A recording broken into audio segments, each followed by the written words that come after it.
Shalom, selamat pagi Bapak Ibu Saudara sekalian. Kita bersyukur pada pagi hari ini kita boleh kembali beribadah. Kita bersyukur kita memasuki minggu kedua dalam bulan November ini. Sungguh nyata penyertaan Tuhan dalam kehidupan kita. Dia ada dalam setiap musim hidup kita. Sehingga kita boleh sampai pada saat ini, kita boleh melewati masa-masa sulit. Kita boleh melewatinya bersama Tuhan. Mari kita dengan segenap hati kita mau menyembah Tuhan, kita angkat lagu pujian bersamamu.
kita sama-sama mengakui iman kita, pengakuan iman rasuli. Aku percaya kepada Allah, Bapa yang Maha Kuasa, Khalik langit dan bumi, dan kepada Yesus Kristus, Anaknya yang tunggal Tuhan kita, yang dikandung daripada Roh Kudus, lahir dari anak darah Maria, yang menderita sengsara di bawah pemerintahan Pontius Pilatus, disalibkan, mati dan dikuburkan. Pada hari yang ketiga, bangkit pula dari antara orang mati, naik ke surga, duduk di sebelah kanan Allah, Bapa yang Maha Kuasa. Dan dari sana ia akan datang untuk menghakimi orang yang hidup dan yang mati. Aku percaya kepada Roh Kudus, gereja yang kudus dan am, persekutuan orang kudus, pengampunan dosa, kebangkitan orang mati, dan hidup yang kekal. Amin. Mari kita sama-sama memuji Tuhan, kita nyatakan syukur kita. Kita kalau pujian bersyukurlah.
Mari Bapak Ibu kita bersatu dalam doa.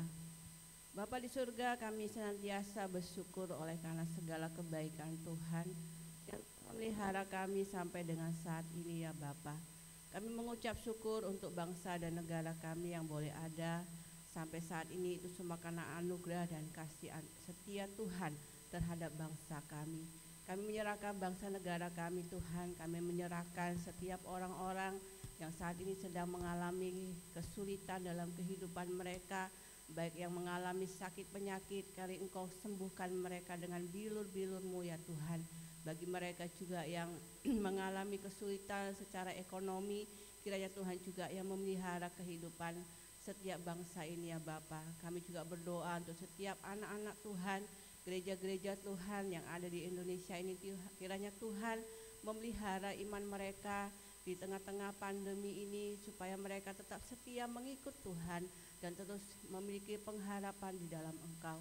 Kami tahu dan percaya ya Tuhan bahwa semua yang kami alami dalam hidup ini akan berlalu ya Tuhan, dan Tuhan sedang merancangkan yang terbaik dalam setiap kehidupan kami sebagai orang-orang yang percaya kepada Tuhan. Kami juga berdoa untuk gereja GMI Kana ini, kami serahkan kepada Tuhan, baik setiap hamba Tuhan, majelis, bahkan jemaat. Biarlah Tuhan Engkau yang memelihara iman kami, walaupun kami tidak beribadah di rumah-Mu Tuhan, biarlah kami tetap setia mengikut Tuhan, dan setiap pergumulan kami Tuhan Engkau yang menolong. Engkau juga memberkati setiap jemaat yang mungkin sedang mengalami kelemahan dalam tubuh mereka. Kiranya Engkau yang memberikan kesembuhan, kesehatan yang baik, dan Engkau berkati setiap anak-anak kami yang sedang dalam perkuliahan, baik yang sedang menyusun skripsi, bahkan anak-anak kami yang sedang belajar online di rumah. Tuhan yang memberikan kerajinan bagi mereka, Tuhan yang menolong mereka dalam mengerjakan segala tugas mereka supaya selesai. Berkati juga untuk setiap jemaat-Mu dalam setiap pekerjaan, Tuhan juga yang memberikan kekuatan, memberikan pertolongannya Tuhan. Bahkan keluarga kami ya Bapa, kami serahkan kepada Tuhan, biarlah kami senantiasa dilindungi oleh Tuhan. Terima kasih ya Bapa, kami serahkan ibadah kami pada hari ini ke dalam tangan Tuhan. Biarlah kami semakin iman kami kuat di dalam Engkau Tuhan. Dengan mendengarkan firman-Mu, kami boleh semakin bertumbuh di dalam Tuhan. Di dalam nama Tuhan Yesus kami sudah berdoa dan bersyukur. Amin.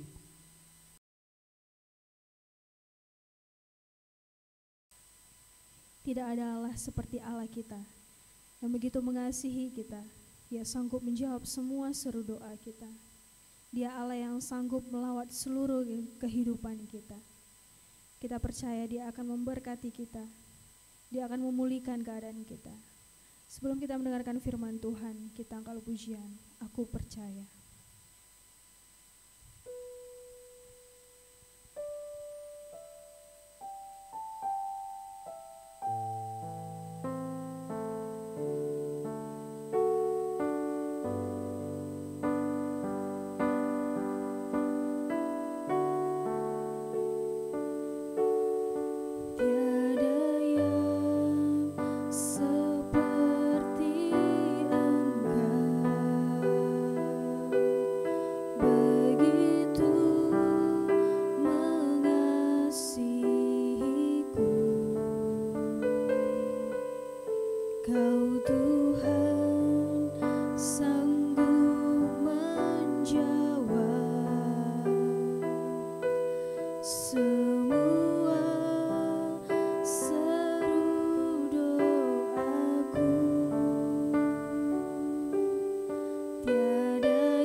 Mari Bapak Ibu yang dikasihi Tuhan, sebelum kita mendengarkan firman Tuhan, kita berdoa. Engkau Tuhan yang mengerti dan peduli akan kehidupan kami. Kami mengucap syukur ya Tuhan, hingga saat ini kami kembali diberikan kesempatan untuk mendengarkan firman-Mu. Engkau berkati urapi setiap kami ya Tuhan, yang ada di rumah, bahkan hamba-Mu yang menyampaikan firman-Mu.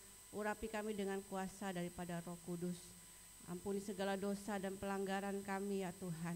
Layakkan kami datang kepada Engkau ya Bapa, sehingga kami boleh mengalami kasih karunia daripada Engkau Tuhan. Kami boleh mengalami firman Tuhan yang dapat mengubahkan kehidupan kami yang gelap, kehidupan kami yang tidak sesuai dengan kehendak-Mu Tuhan. Berkati hamba-Mu yang menyampaikan firman-Mu, berkati bibir mulut hamba-Mu untuk menyampaikan kebenaran ini Tuhan. Dan biarlah setiap jemaat-Mu yang mendengarkan boleh diberkati, boleh mengalami iman yang semakin bertumbuh di dalam Engkau. Di dalam nama Tuhan Yesus kami berdoa, amin. Ya, Bapak Ibu dikasih Tuhan, mari kita membuka Alkitab kita dari Yohanes pasal yang keempat, ayat 39 sampai yang ke-42. Saya akan membacakannya. Dan banyak orang Samaria dari kota itu telah menjadi percaya kepadanya karena perkataan perempuan itu yang bersaksi. Ia mengatakan kepadaku segala sesuatu yang telah kuperbuat. Ketika orang-orang Samaria itu sampai kepada Yesus, mereka meminta kepadanya supaya ia tinggal pada mereka. Dan ia pun tinggal di situ 2 hari lamanya. Dan lebih banyak lagi orang yang menjadi percaya karena perkataannya. Dan mereka berkata kepada perempuan itu, kami percaya tetapi bukan lagi karena apa yang kau katakan, sebab kami sendiri telah mendengar dia dan kami tahu bahwa dialah benar-benar juru selamat dunia. Bapak Ibu dikasih Tuhan, berbahagialah kita yang membaca dan merenungkan firman Tuhan dalam kehidupan kita tiap-tiap hari. Tema kita pada pagi hari ini adalah perjumpaan yang mengubah kehidupan, ya. Tema kita adalah perjumpaan yang mengubah kehidupan. Bapak Ibu yang dikasih Tuhan, kalau kita melihat bahwa Injil Yohanes ini ditulis oleh seorang yang bernama Yohanes atau si penatua. Dan di sini Yohanes memberi ditujukan kepada setiap orang yang percaya. Secara khusus Injil Yohanes ditujukan kepada orang-orang Yahudi yang sudah lama tinggal di luar daripada Palestina. Nah, apakah yang menjadi tujuan dari penulisan ini? Yaitu untuk melengkapi berita tentang kehidupan dan pekerjaan Yesus yang sudah ada pada masa itu dan yang sudah dinyatakan yang tertulis dalam Injil-Injil sebelumnya. Nah, Bapak Ibu dikasih Tuhan, ketika kita telah membaca dari Yohanes pasal yang keempat, ini menceritakan seorang perempuan yang perempuan Samaria. Nah, melalui bagian firman Tuhan ini bahwa ada tindakan yang dilakukan oleh perempuan Samaria kepada orang-orang yang ada di Samaria, yaitu orang-orang sebangsanya. Nah, apa tindakan yang dilakukannya? Yang pertama kita melihat pada ayat 39. Saya akan baca. Dan banyak orang Samaria dari kota itu telah menjadi percaya kepadanya karena perkataan perempuan itu yang bersaksi. Bapak Ibu dikasih Tuhan, perempuan yang berada di tepi sumur dalam kisah ini adalah seorang perempuan Samaria, berasal dari kota Samaria. Nah, dalam pemandangan orang Yahudi, orang Samaria itu dianggap sebagai sampah, orang yang rendah dan tidak termasuk dalam perjanjian Allah, yaitu keselamatan. Nah, dalam kisah ini Yesus menemui perempuan itu, bahkan bercakap-cakap dengan perempuan Samaria itu. Kita bisa melihat pada pasal yang keempat ayat 1 sampai 42. Nah, perempuan ini sedang mengalami suatu kesepian, keadaan kesepian, kemurungan, sehingga perempuan ini sangat membutuhkan sesuatu yang dapat mengisi jiwanya yang kosong dan hampa. Nah, perjumpaan dengan Yesus membuat ia merasa bersuka cita. Dia sangat senang. Itu kita bisa melihat bagaimana dia bercakap dengan Tuhan Yesus secara serius. Nah, melalui percakapan ini perempuan ini mulai mengenal siapa Yesus. Dia mengenal siapa diri Yesus, di mana dia percaya bahwa di dalam diri Yesus itu ada kekuatan yang dapat mengisi kekosongan jiwanya. Dia percaya bahwa di dalam Yesus dia mendapatkan kehidupan yang sejati dan bermakna. Nah, Bapak Ibu dikasih Tuhan, dalam pertemuan ini Yesus memulai bercakap-cakap dengan perempuan ini. Dan sinilah perempuan ini memulai suatu kehidupan yang baru melalui pertemuan itu. Ia merasakan kebebasan di dalam dirinya dari segala kepahitan yang membebani hidupnya selama ini. Perempuan ini yang merasa bahwa dirinya bukan lagi orang yang berdosa, yang tersingkir, orang yang dianggap rendah, orang yang tidak layak. Tetapi dengan berjumpa dengan Yesus, dia merasa dirinya bermakna, dia merasa dirinya berharga, sehingga dia menemukan harga dirinya kembali ketika dia bertemu dengan Tuhan. Nah, Bapak Ibu yang dikasih Tuhan, pertemuannya dengan Yesus memberikan suatu keyakinan bahwa dirinya itu adalah manusia yang sama berharganya dengan orang lain. Walaupun orang-orang Yahudi menganggap bahwa orang Samaria itu rendah, tetapi ketika dia berjumpa dengan Yesus, dia menemukan bahwa dirinya memiliki keberhargaan seperti dengan orang lain. Bapak Ibu dikasih Tuhan, ketika kita melihat dari pasal yang keempat, di sini kita melihat dalam setiap pembicaraan antara Yesus dengan orang Samaria, perempuan Samaria ini diawali dengan suatu masalah kebutuhan akan kehidupan. Apa yang dibutuhkan pada saat itu adalah air. Ya, pada saat itu perempuan ini mau mengambil air, dan pada waktu itu dia ambil pada jam 12 siang. Nah, pertanyaan mengapa tidak pagi-pagi? Kenapa? Karena pada jam 12 siang itu sepi, tidak ada seorang pun yang ada di dekat sumur itu. Karena kalau dia ambil pagi, dia akan dikucilkan, dia akan disingkirkan, direndahkan. Makanya dia memilih pada siang hari, di mana orang lain tidak ada. Nah, ketika dia bercakap dengan Tuhan, dia berjumpa dengan Yesus, kebutuhan akan air itu sangat penting dalam setiap manusia. Ya, seperti kita, kalau kita tidak ada air di rumah ya, kita sangat repot, sibuk ya. Kita tidak bisa masak, kita nggak bisa bersihkan rumah, kita tidak bisa bekerja apa-apa karena tidak ada air. Nah, air itu ada suatu hal yang sangat penting. Air itu sumber kehidupan bagi setiap manusia. Oleh karena itu Tuhan mengawali pembicaraan ini tentang air, dan akhirnya dihubungkan dengan air kehidupan, air hidup yang kekal, yang tidak akan pernah habis. Nah, setelah itu masuklah dalam pembicaraan yang sangat pribadi, yaitu tentang hidup perkawinannya. Nah, Bapak Ibu yang dikasih Tuhan, perempuan Samaria ini sangat memahami bahwa Yesus ada seorang nabi yang mengetahui segala sesuatu yang telah dia perbuat. Tidak ada sedikit pun yang tersembunyi di hadapan Yesus, sehingga dia mengakui bahwa Yesus tahu segala sesuatu tentang hidupnya. Dan melalui perjumpaan ini, hidup perempuan Samaria ini diubahkan, sehingga dia menemukan harga dirinya dan dia mendapati hidup yang sejati.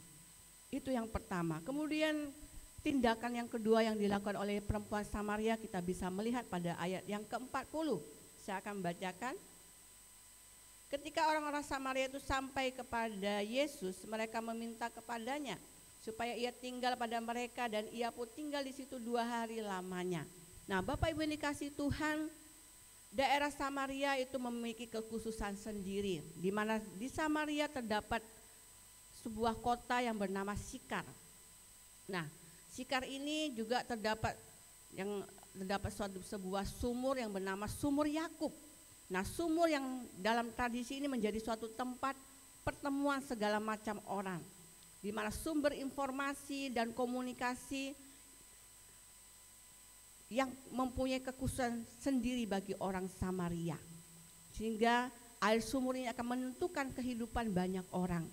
Orang-orang Samaria dipandang sebagai orang yang rendah, bagi bangsa Yahudi karena mereka tidak termasuk dalam perjanjian Allah. Sehingga tidak heran kalau orang Farisi, ahli-ahli Taurat mencela tindakan Yesus. Karena sebagai orang Yahudi, Yesus tidak pantas bergaul dengan orang-orang Samaria. Nah, Bapak Ibu dikasih Tuhan, orang Samaria telah belajar dan mengenal Yesus dari seorang perempuan Samaria, di mana mereka menemukan sendiri apa yang dilakukan oleh Yesus. Karena sikap yang percaya kepada Yesus, maka mereka meminta permohonan kepada Yesus supaya Yesus tinggal 2 hari bersama mereka. Nah, selama 2 hari inilah mereka mengenal pengajaran-pengajaran Yesus. Mereka mengenal perbuatan-perbuatan Yesus yang begitu ajaib. Bahkan mereka menemukan sendiri bahwa Yesus dapat memenuhi setiap keperluan mereka. Yang paling dalam lagi bahwa Yesus itu adalah sebagai juru selamat. Sehingga melalui ini kita lihat bahwa kehidupan rohani itu sangat bernilai bagi orang-orang Samaria ketika mereka berjumpa dengan Yesus. Nah, Bapak Ibu yang dikasihi Tuhan, sebagai pewarta yang penuh dengan kesederhanaan dan keterbatasan, perempuan Samaria ini membawa orang untuk percaya Yesus. Dia tawarkan, dia mengantar orang lain datang kepada Yesus, dan hubungan dengan Yesus yang menjadi lebih pribadi dapat dia kembangkan, dia wartakan kepada setiap saudara-saudaranya. Bapak Ibu dikasih Tuhan, inilah peranan perempuan dalam hubungan dengan Yesus, bahwa ia meneruskan berita keselamatan atau tentang Yesus itu kepada orang lain. Kehadiran dan karya Yesus di Samaria menjadi subur dan berbuah banyak, sehingga melalui kesaksian dari perempuan Samaria ini, orang-orang yang ada di Samaria diselamatkan oleh Tuhan. Mereka percaya kepada Tuhan.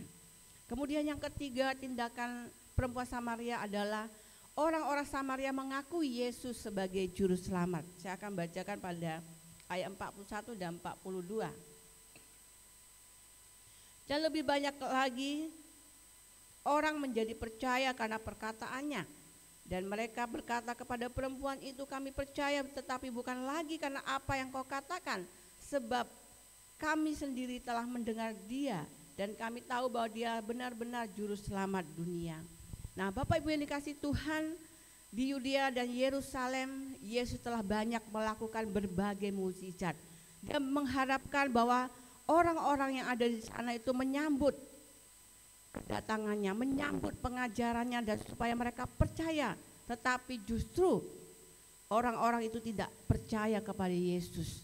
Bahkan sebaliknya, di daerah Samaria yang kelihatannya orang menunjukkan harapannya untuk percaya Yesus itu tidak akan pernah, karena Tuhan Yesus tidak pernah membuat mukjizat di Samaria. Namun apa yang dipikirkan Yesus itu ternyata terbalik.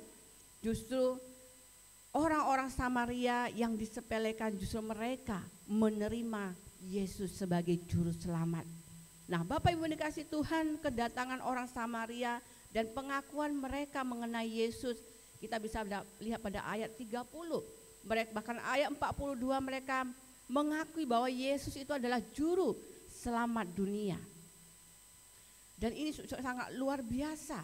Mereka memiliki iman kepada Yesus walaupun mereka tidak pernah melihat Yesus melakukan mukjizat.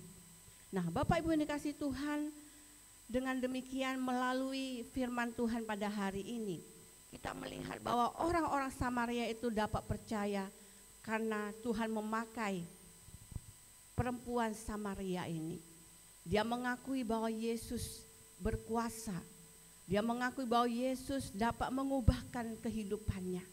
Kehidupan yang hanya hampa, yang kosong, tetapi di sini dia mendapatkan kehidupan yang sejati di dalam Yesus. Dan apa yang dia tahu, tidak lihat diam, tetapi dia memberitakan kepada saudara-saudaranya di Samaria. Nah, Bapak Ibu dikasih Tuhan, apa yang kita pelajari dari perempuan Samaria ini? Dari sini kita dapat belajar bahwa haruslah kita memiliki kerendahan hati dan iman kepada Yesus. perempuan ini memang telah melakukan banyak dosa, tetapi dia tidak membiarkan dirinya terus dibelenggu oleh dosa. Ia merindukan hidup yang benar, bahkan ingin mengembalikan harga dirinya kepada Yesus. Ia mau menyerahkan hidupnya dan masa lalunya kepada Tuhan. Saat kita menerima kebenaran firman Tuhan, Tuhan berkata bahwa kita berharga bagi Tuhan. Kita berharga bukan karena kita kaya, kita berharga bukan karena kita punya segalanya, kita berharga bukan karena kita cantik, ganteng, atau karena kita memiliki popularitas, tetapi kita berharga karena Tuhan mengasihi kita. Seperti Tuhan mengasihi perempuan Samaria, Tuhan juga mengasihi kita. Oleh karena itu Bapak Ibu yang dikasihi Tuhan, berapa banyak kebenaran firman Tuhan yang telah kita dengar dalam hidup kita sehari-hari. Oleh karena itu mulailah dengan hidup dalam kebenaran dalam firman Tuhan, seperti perempuan Samaria ini. Dia mengenal Tuhan, bahkan dia hidup bergaul dengan Yesus. Dia mengenal Yesus secara pribadi, bahkan dia memiliki hubungan yang dekat dengan Tuhan. Itulah perjumpaan yang mengubah kehidupan. Mungkin kita memiliki kehidupan yang gagal, mungkin kita memiliki kehidupan yang tidak punya pengharapan. Mungkin saat ini kita sedang mengalami sakit penyakit, mungkin saat ini kita sedang mengalami keputusasaan. Bapak Ibu yang dikasihi Tuhan, jangan kita berhenti untuk berharap kepada Tuhan. Tuhan dapat melakukan segala sesuatu dalam hidup kita yang terbaik. Oleh karena itu jangan menyerah dengan kehidupan ini, jangan menyerah untuk terus berharap kepada Tuhan. Seperti perempuan Samaria, dia senantiasa bergaul, dia senantiasa mengenal dan memiliki hubungan dengan Tuhan secara pribadi, sehingga mengubah hidupnya yang dahulunya tidak berarti, tetapi sekarang dia memiliki kehidupan yang bermakna, yang berarti. Bahkan bukan hanya hidup yang tidak kekal, tetapi hidup yang kekal bersama dengan Tuhan. Ketika kita sudah dimenangkan, ketika kita sudah dikuatkan oleh Tuhan, mari kita menguatkan saudara-saudara seiman kita. Mari kita mewartakan kabar baik itu kepada saudara kita yang belum mengenal Tuhan, supaya mereka mengakui bahwa Yesus adalah satu-satunya juru selamat dunia. Karena keselamatan bukan hanya untuk kita saja, tetapi keselamatan adalah untuk semua bangsa, untuk semua orang. Amin. Mari kita berdoa. Bapa kami yang di surga, kami bersyukur dan berterima kasih ya Tuhan. Jika pada pagi hari ini ya Bapa, kami mendengarkan firman-Mu yang mengatakan bahwa kami berharga bukan karena kekuatan, bukan karena kami berharga, kami memiliki segala sesuatu yang ada di dunia ini. Tuhan, mungkin kami memiliki kehidupan yang tidak berkenan di hadapan Tuhan. Seringkali kami gagal melakukan kehendak Tuhan. Seringkali kami menjadi orang yang egois. Seringkali kami tidak peduli akan sesama kami. Ya Tuhan, melalui firman-Mu ini kami rindu kembali dikuatkan, supaya kami kembali memiliki hubungan untuk mengenal Tuhan, untuk semakin dekat kepada Tuhan. Sehingga dengan perjumpaan kami secara pribadi dengan Tuhan Yesus, itulah yang dapat mengubah kehidupan kami. Mungkin kehidupan kami yang sudah hancur, tetapi ketika kami memiliki hubungan dengan Tuhan, maka hidup kami dipulihkan oleh Tuhan. Mungkin kami mengalami kegagalan dalam usaha kami, mungkin kami mengalami kegagalan dalam setiap studi kami ya Tuhan. Ajarkan kami untuk tidak menyerah, tetapi kami melihat Tuhan dan memiliki pengharapan di dalam Engkau.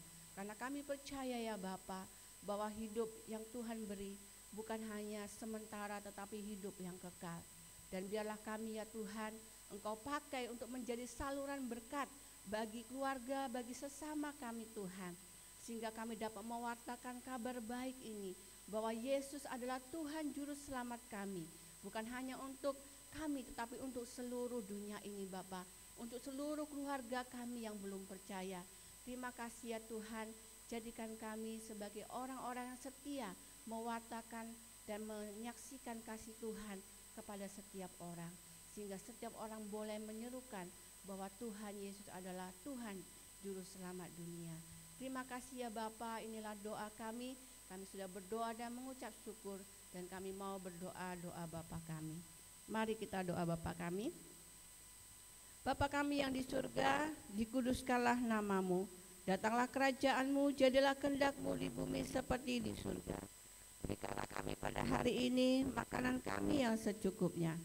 Dan ampunilah kami akan kesalahan kami, seperti kami juga mengampuni orang yang bersalah kepada kami. Dan janganlah membawa kami ke dalam pencobaan, tetapi lepaskanlah kami daripada yang jahat. Karena Engkau yang punya kerajaan dan kuasa dan kemuliaan sampai selama-lamanya. Amin. Terimalah berkat daripada Tuhan. Kiranya kasih Allah Bapa, anugerah keselamatan dari Tuhan Yesus, penghiburan daripada Roh Kudus senantiasa menyertai kita, mulai dari hari ini, besok, bahkan sampai selama-lamanya. Amin. Bapa, terima kasih. Bapa, terima kasih. Bapa, terima kasih. Bapa,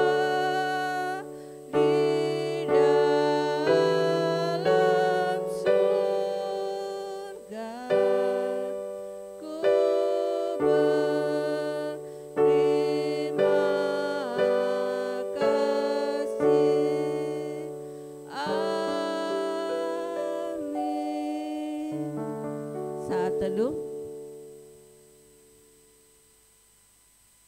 Amin.